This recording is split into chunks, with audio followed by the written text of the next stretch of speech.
Hello everyone, this is Bushra Khan. Welcome to Mubashir Lukman. नाजरीन, आज हम मिस्टर मुबशर लुकमान से बात करने वाले हैं। पाकिस्तान में वो मौजूद नहीं है, वो इस वक्त टूर पर निकले हुए हैं इंटरनेशनल, और लंदन में मौजूद है। सबसे पहले मैं ये जानना चाहूंगी कि वहाँ का मौसम कैसा है, और सुनने में आ रहा है कि आप बहुत ज्यादा एंजॉय कर रहे हैं, इन फुल स्विंग। अस्सलाम वालेकुम। वालेकुम सलाम। मैं इस वक्त लंदन में नहीं हूँ, मैं इस वक्त डिट्रॉइट में हूँ और -12 यहाँ पे ओह, टेम्परेचर है एंड फील्स लाइक -18। वाह, इस वक्त अमेजिंग। बाहर तो कैसा स्नोइंग हो लग रही रहा है है? और बर्फ पड़ रही है। ठीक आपकी है, इट्स अ गुड आपकी चेंज। बेटी भी आपके साथ है? जी, मेरी बेटी भी मेरे साथ है। तो सर, कैसा लग रहा है ये टूर, और पाकिस्तान कब वापस आ रहे हैं? Everyone's missing you. कब आ रहे हो? बस बसंत इंशाल्लाह में हमारे जल्दी साथ आ रहा हूँ। शिरकत मुझे करें आप। इंशाल्लाह जी, बसंत तो मेरे दिल के करीब है। और बात यह है कि काफ़ी खबरें मुझे यहाँ पे मिल रही हैं, स्पेशली विज़ावी जो आइस कर रही है, जो इमिग्रेंट्स को पकड़ रही है या इल्लीगल इमिग्रेंट्स को पकड़ रही है। तो राइट। इंशाल्लाह उस पे किसी दिन और बात करेंगे। लेकिन काफ़ी जरूर इश्यूज़ चल जरूर। रहे हैं यहाँ पे भी। लेकिन कुछ हैपनिंग मोमेंट्स के हवाले से भी आपके साथ शेयर करना चाहूंगी और आपकी राय लूंगी। वैसे तो आप अभी मुल्क से बाहर है, लेकिन आपकी हर नज़र पर खबर है। मिस फरियाल तालपुर की बेटी की शादी हुई है अभी अ वीक अगो, और अब इस वीकेंड पे अभी कुछ ही घंटों पहले वलीमा हो चुका है मिस्टर जुनैद सफ्दर का। क्या कहना चाहेंगे? सुना है कि आपके पास कुछ ज्यादा डिटेल्स पहले हैं, तो पहले तो इनसाइट्स हैं। मैं ये बताऊँगा कि I am sorry I missed it. मुझे इन्विटेशन आया था लड़की वालों की जानिब से और I am very grateful for that. और लेकिन मुझे अ, किसी वजह से पाकिस्तान से बाहर आना था तो मैं आ गया and I could not attend that. और लोग मैंने देखा है, मैंने टिकटॉक पे देखा है, वैसे देखा है, लोग उसके ऊपर डिफरेंट कमेंट्स कर रहे हैं। लेकिन सबसे पहली बात ये है कि मैं एक पेरेंट हूँ और जब कोई पेरेंट्स अपने बच्चों की खुशी में शरीक होते हैं, खुश होते हैं, तो उसको मैं सिर्फ एप्रिशिएट कर सकता हूँ। मैं उसको सिर्फ अच्छा कह सकता हूँ। और इंसान जो मर्ज़ी हो, जितने मर्ज़ी बड़े ओहदों पे हो, अपनी औलाद के लिए तो माँ या बाप ही है ना। तो वो तो उसी तरह से बिहेव करेगा, उनकी वही खुशियाँ हैं, वही तकलीफ़ें होती हैं जो आपकी और हमारी भी हैं। तो I wish them the best of everything. Maryam Aurangzeb साहिबा के हवाले से लोग मैंने देखा है, कुछ मीम्स वगैरह भी आ रही हैं और कुछ लोग उन पे कमेंट कर रहे हैं। असल में हम लोगों को एक प्रॉब्लम है।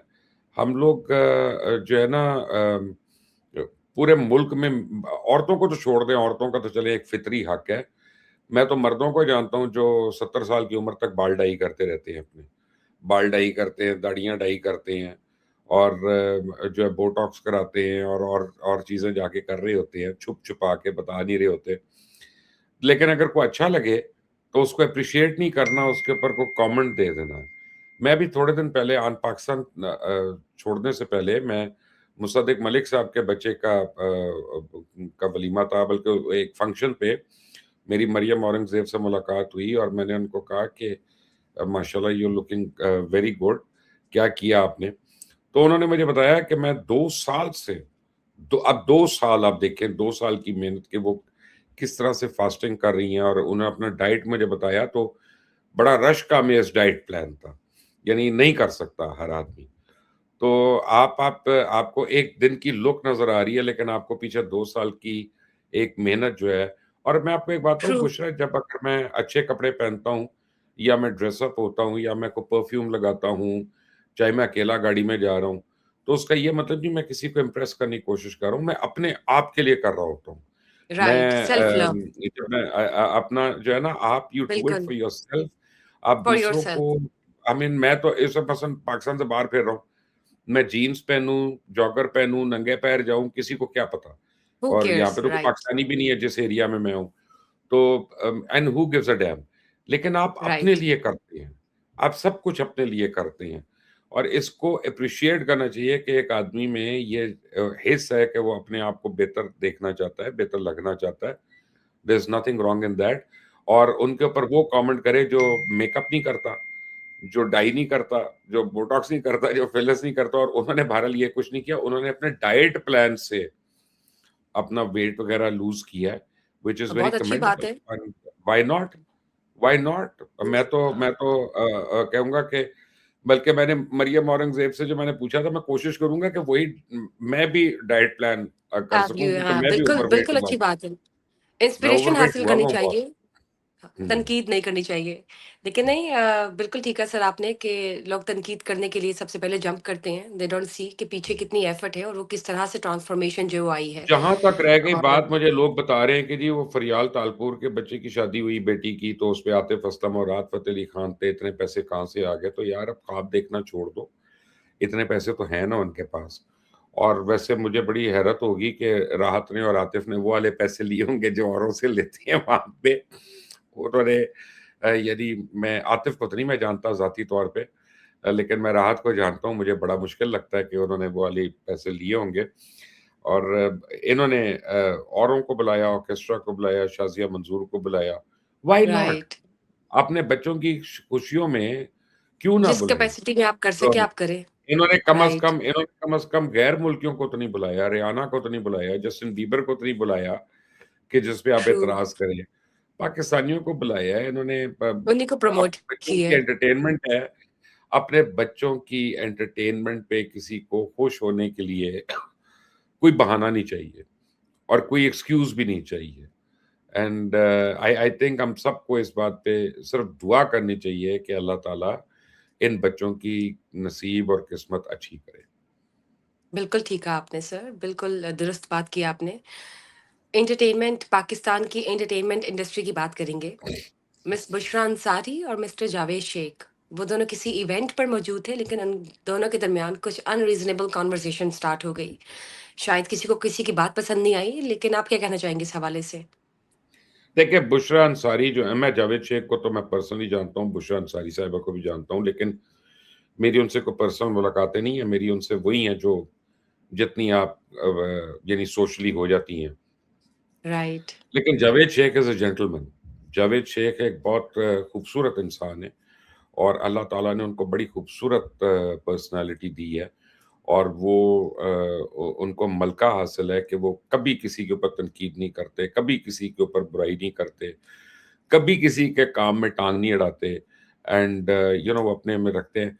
बुशरा अंसारी को आदत है कि वो हर एक के ऊपर कोई ना कोई कमेंट करती हैं। उनको अब असल में हमारे मुल्क में ना कॉमेडी करने वालों को पता नहीं चलता, बुशरा अंसारी भी उनमें से हैं कि मज़ाक करने में और मज़ाक उड़ाने में ज़मीन-आसमान का फ़र्क होता है। अब बुशरा अंसारी ने उनकी घरेलू ज़िंदगी के ऊपर कमेंट कर दिया, नॉट रियलाइज़िंग कि उनकी अपनी घरेलू ज़िंदगी भी जो है वो उसके ऊपर भी कोई बात कर सकता है, ठीक है ना? तो ब नहीं करनी चाहिए। मैं नहीं समझता कि उनके ऊपर भी किसी को बात करनी चाहिए। लेकिन फिर आपको होना चाहिए कि आप दूसरों की लाइफ़ के ऊपर बात मत करें। तो लोग आपके ऊपर भी नहीं करेंगे। आप पर्सनल ना करें कम से कम। वैसे प्रोफ़ेशनली जो मर्ज़ी आपने कहना है कहें।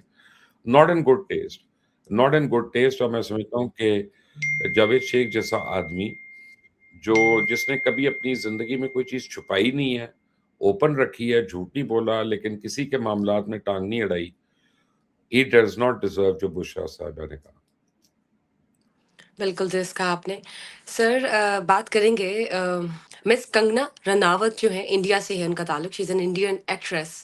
उन्होंने कहा है कि ए आर रहमान साहब जो हैं उन्होंने मुझसे मिलने से इनकार कर दिया और कुछ उनके सर्टेन कुछ कंसर्न्स हैं कि कोई मूवी भी आ रही थी इमरजेंसी, उस हवाले से भी बात हुई कि उसके अंदर कोई पास्ट का जो एक्सपीरियंस है इंटरनेशनल स्केल पर कोई उसका जो इमरजेंसी दी गई थी किसी टेन्योर में हुकूमत की जानिब से, इंडियन हुकूमत की जानिब से, उसका तज़किरा किया गया है। आप क्या कहना चाहेंगे इस पूरे सिनेरियो को लेकर? देखिए, कंगना रावत जो है ना, वो एक बड़ी बोल्ड औरत है और she is a very talented artist, very, very talented artist. और मैं समझता हूँ कि बड़ी खुशनसीब है क्योंकि कंगना ने कुछ अरसा पहले, यानी काफ़ी अरसा पहले, उसने बॉलीवुड कास्टिंग काउच के ऊपर उसने एक एक्सपोज़े किया था और उसने कहा कि उसको किस तरह के मसाइल से गुज़रना पड़ा। नॉर्मली हमने देखा है कि जब कोई लड़की या लड़का जो है वो कास्टिंग काउच के ऊपर एक्यूज़ेशंस करता है या ब्लेम करता है, तो उसके बाद वो इंडस्ट्री से आउट हो जाता है, सारे मिलकर उसको आउट कर लेते हैं।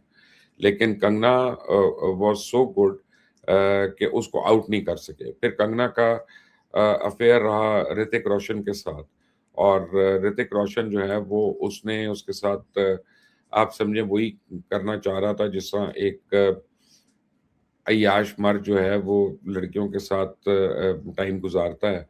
बट कंगना एक्सपोज़ दैट और कंगना ने उसको यानी पूरे बॉलीवुड में उसने उसको एक्सपोज़ कर दिया और उसने बताया कि वो किस तरह शादी का झांसा देता रहा उसको, not just having a good time.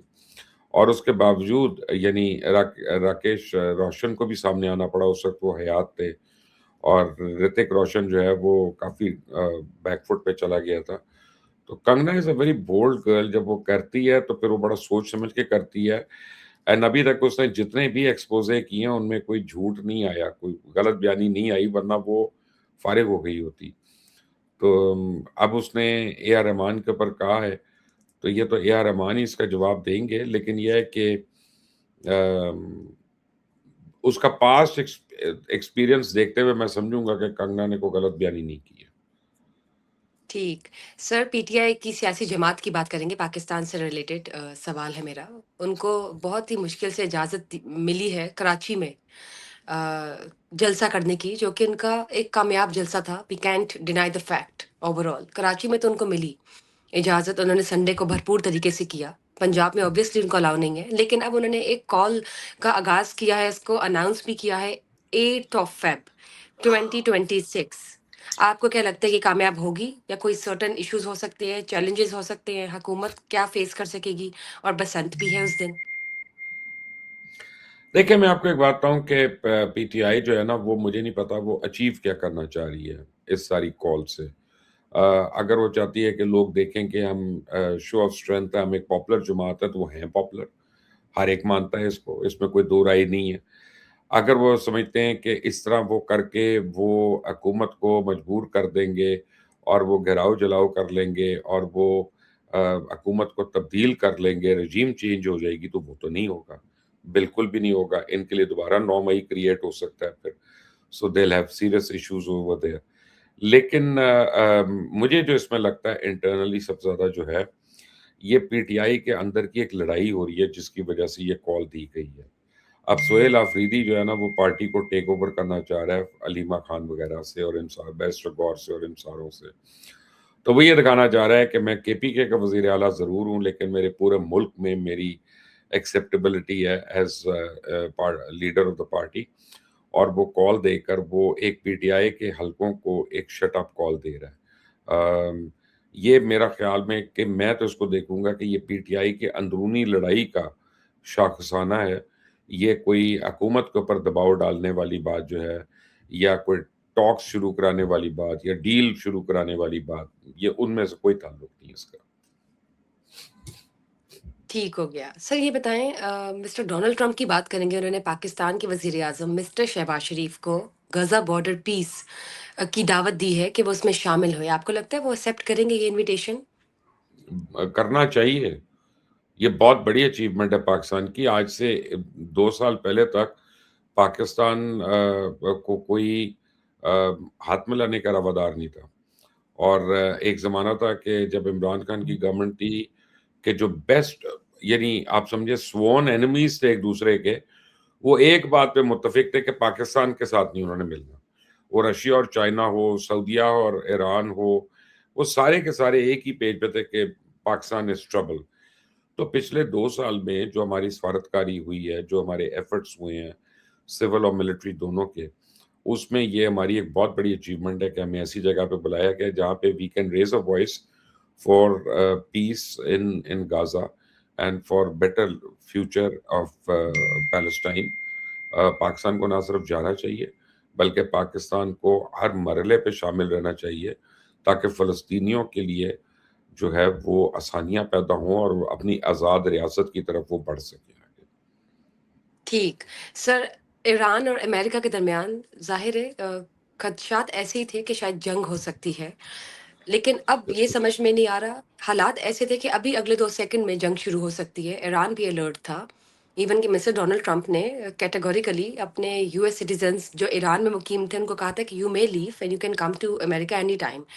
अब हालात कुछ ऐसे हैं कि अपसाइड डाउन है। ईरान में जंग तो नहीं हो रही, हमला रुक गया है, लेकिन आपको लगता है दोबारा जंग के खदशात हो सकते हैं? और ग्रीनलैंड क्या वो जीत लेंगे मिस्टर डोनाल्ड ट्रंप?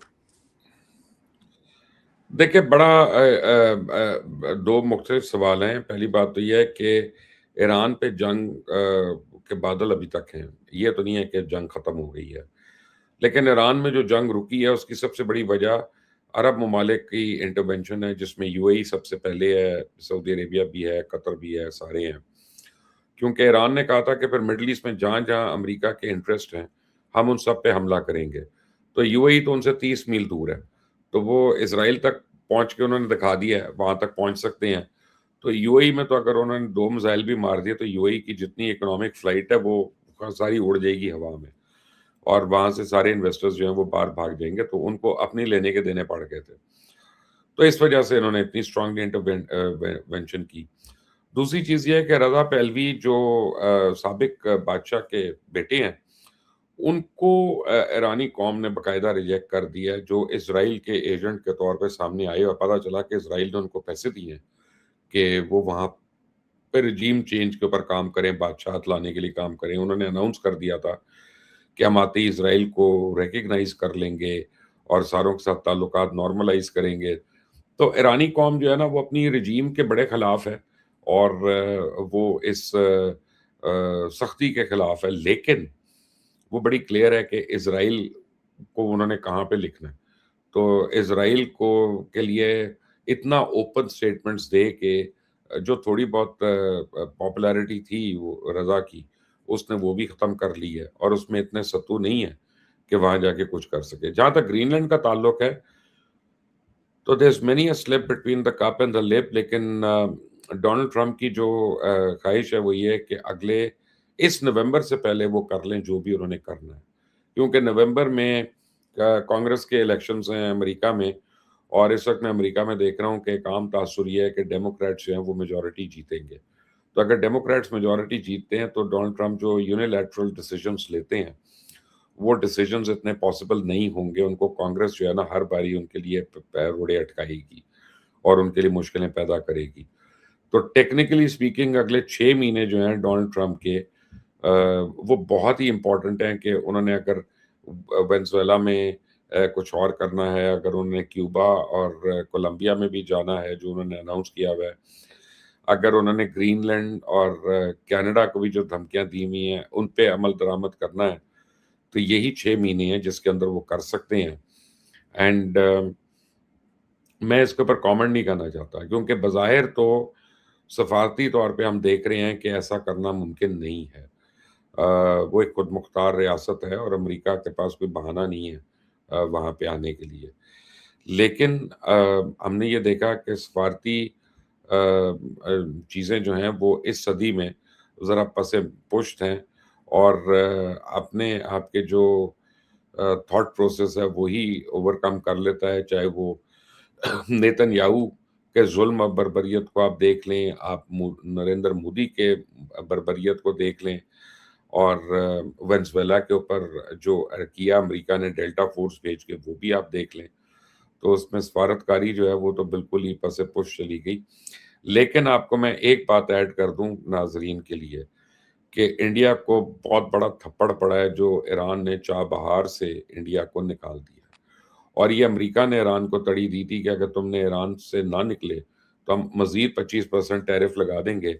तो बगैर चूँ-चाँ किए वो 56 इंच की छाती वाला मोदी जो है वो दोबारा से सरेंडर कर गया वहाँ पे। और खुद इंडियन मीडिया चीख रहा है कि हमने तो 1100 करोड़ की इन्वेस्टमेंट की हुई है और हम ये दुम दबा के क्यों भाग गए वहाँ से।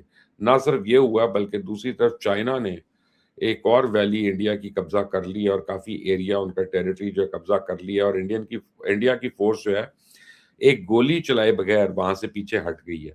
और वो दिल ही दिल में बुरा कह रहे हैं, बॉलीवुड को कहेंगे कि और 4 फ़िल्में बना दो और धुरंधर 2, 3 और 4 भी बना दो। उसमें चाइना को मारेंगे, हम ये करेंगे, घुस के मारेंगे। लेकिन fact of the matter is कि हिंदुस्तान की हर जगह पे पसपाई हो रही है, मोदी को शर्मिंदगी हो रही है और उसमें इतनी हिम्मत नहीं है कि वो अपनी कौम को सच बता दे। बिल्कुल ठीक। सर बांग्लादेश की बात करेंगे। ज़ाहिर है बांग्लादेश ने इनकार कर दिया है कि उन्होंने भारत में नहीं खेलना क्रिकेट मैच। आईसीसी भी मना नहीं सकी। आपको क्या लगता है कि भारत और बांग्लादेश की जगह कहीं कोई और इंटरनेशनल स्पॉट होगा जहाँ पर ये लोग खेलेंगे या आमादा होंगे? क्या आपको लगता है फ्यूचर? ये तो उन्होंने तो मेरे ख्याल है श्रीलंका में ही हो सकता है क्योंकि श्रीलंका को होस्ट है इस वर्ल्ड कप का। और ये राइट, मेरा ख्याल है आज तक की तारीख में सबसे बड़ा वर्ल्ड कप है। 18 या 20 टीम्स इसमें पार्टिसिपेट कर रही हैं। So it's a very important event for ICC. लेकिन ट्रू, जो मर्जी हो, बांग्लादेश ने मुतअद्दिद थप्पड़ मार दिए इंडिया को, और अब उनकी गवर्नमेंट ने भी इनकार कर दिया है कि जो मर्जी हो जाए, हम अपनी टीम नहीं भेजेंगे। सो आईसीसी, जो कि बेसिकली इंडियन क्रिकेट काउंसिल बनकर काम कर रही थी आज तक इतने सालों से, वो दुनिया के सामने एक्सपोज होती जा रही है कि जो इंडिया को जिस तरह से गिवन किया, जिन कंडीशंस के ऊपर और जिन वजूहात की बिना पे, वही वजूहात जो हैं वो कोई और मुल्क अगर कहता है तो उसको वो ऑनर नहीं करने को तैयार। तो आईसीसी भी एक्सपोज हो रहा है इसमें। I think Bangladesh cricket board deserves a lot of credit for that. Sir Karachi की बात करेंगे। गुल प्लाज़ा जो है कराची में, वहाँ पे आग लग गई है। कैजुअलिटीज़ भी है, सामने आ रही हैं।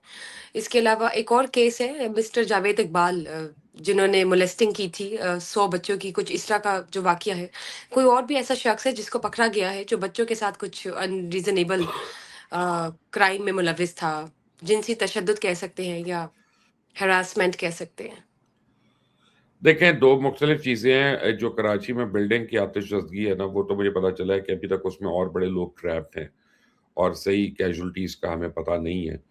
तो ऐसी सूरत में अभी अभी कुछ कहना क़ब्ल अज़ वक़्त है। मेरा ख़्याल है कि जो वहाँ पे विक्टिम फैमिलीज़ हैं, उनको हम मज़ीद आज़ुर्दा कर देंगे कोई उस पे डिटेल्स हुँ, दे के, तो वो we should right, refrain from that. मैं इतना कहूँगा कि मैंने कराची में बहुत बिल्डिंग्स देखी हैं।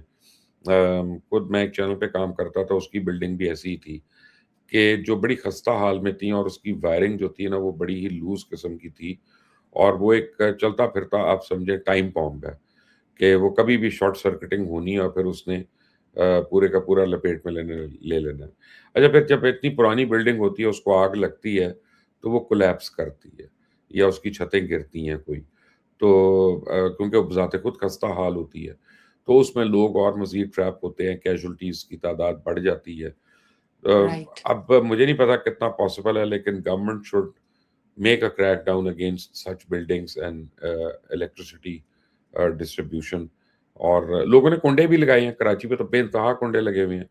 तो कभी अगर कोई ज़्यादा बिजली आ गई और छोटी तार में, तो वो खुद ही स्पार्किंग होनी है, खुद ही शॉर्ट सर्किटिंग होनी है। बट असल क्या वजह है, ये तो अभी पता चलेगी 2-4 दिन में। So till that time I don't think कि मुझे या आपको इस पे कोई कमेंट करना चाहिए। जहाँ तक चाइल्ड मोलेस्टर की बात है, तो बुशरा, मैं बड़ा क्लियर हूँ। पाकिस्तान में चाइल्ड मोलेस्टेशन जो है ना, वो बहुत ज़्यादा है। और पाकिस्तान में फीमेल मोलेस्टेशन और रेप भी बहुत ज़्यादा है। और मैं हमेशा से इसके मुतल्लिक एक बात पे मैं कन्विंस्ड हूँ कि जब तक आप अपने लॉज़ को नहीं बदलते और रेपिस्ट को और चाइल्ड मोलेस्टर को सरेआम फांसी नहीं देते, दरख्तों से नहीं टाँगते, आप जो है ना, इस तरह के वाक़यात आपके होते रहेंगे। We'll keep continue to get shocked and give a news item. उसका फ़ायदा नहीं है जब तक हम ऐसे लोगों को इनकी इनको फांसियाँ दें, जब तक चील, कौवे और गिद्ध इनकी लाशों को ना नोच कर खाएँ, तब तक आने वाले किसी क्रिमिनल को डर नहीं लगेगा। आप देखें कि ज़ियाउल हक के टाइम पे, आपको नहीं याद होगा, आप आई डोंट थिंक आप उस वक़्त पैदा भी हुई थी। लेकिन ये है कि ज़ियाउल हक के टाइम पे एक बच्चे का केस मशहूर हुआ था जिसे कहते थे पप्पू के कातिल। तो पप्पू के कातिलों को सरेआम फांसी दी गई थी। तो उस वक़्त बड़े रैम्पेंट थे चाइल्ड मोलेस्टेशन एंड जेनोसाइड के केसेस जो थे, या किलिंग के केसेस जो थे। तो वो उस एक स्विफ्ट अमल की वजह से तमाम के तमाम जो है ना, वो सुकून आ गया था लोगों को। कोई चाइल्ड मोलेस्ट नहीं हुआ, कोई रेप केस नहीं आया सामने। सबने कहा कि ये तो बड़ी बुरी तरह, हम इस कानून से बच नहीं सकेंगे, हमें तो इतनी बुरी सज़ा होगी। तो आपको सज़ाओं में सख्ती लानी है और ऑप्टिक्स में क्लैरिटी लानी है, ताकि क्रिमिनल्स जो हैं वो डिस्करेज हों। बिल्कुल ठीक। सर एक लास्ट क्वेश्चन, सीएम केपी के मिस्टर सुहेल, उन्होंने मुखालफत की है वादी तेरह के ऑपरेशन की। हो सकता है कि उनका ताल्लुक विवाह से इस वजह से, या सियासी तौर पर वो चाहते कि ये ना हो। आप क्या कहना चाहेंगे कि क्या उनका एजेंडा है इसके पीछे? देखिए, सुहेल आफरीदी का मैं आपको बताऊँ कि उनके कारोबार हैं वहाँ पे, उनकी दुकानें हैं, और उन दुकानों पे स्मगल्ड आइटम्स होते हैं जो स्मगल्ड आइटम्स कौन देता है? उनको तालिबान देते हैं या टीटीपी वाले देते हैं जो अफ़गानिस्तान से आए होते हैं। तो वहाँ पे अगर ऑपरेशन होता है तो उनके बिज़नेस इंटरेस्ट के खिलाफ वो ऑपरेशन है। वो जो कानून शिकनी कर रहे हैं वहाँ पे और जिस तरह से कर रहे हैं, तो उसके खिलाफ ऑपरेशन हो रहा है। तो सुहेल आफरीदी का उसके ऊपर बोलना जो है वो एक फ़ितरी बात है। वो अगर फ़र्ज़ करें कि आरएनएन के ऊपर कोऑपरेशन होता है, नहीं मनीफ मेरे दोस्त हैं या आपसे मेरी अच्छी शनासाई है, तो मैं कहूँगा नहीं, नहीं ये गलत है और ये है, वो है, मैं उस पर तो उस आप समझ लें कि मेरा और नईम का कोई ताल्लुक है कि मैं एकदम से आके उसको सपोर्ट कर रहा हूँ या प्रोटेक्ट कर रहा हूँ कि ऐसा नहीं होना चाहिए।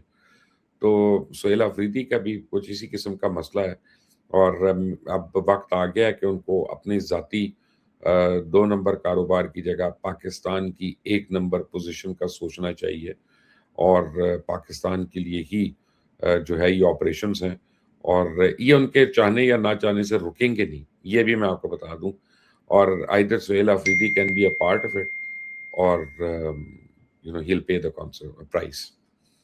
चलिए लेट्स सी, उम्मीद है कि जो भी हो बेहतरीन हो, अमन-अमान की सूरत हर जगह हो। थैंक यू सर हुँ, for taking out your precious thank time. You, enjoy yourself. See you again. Thank you. Bye-bye.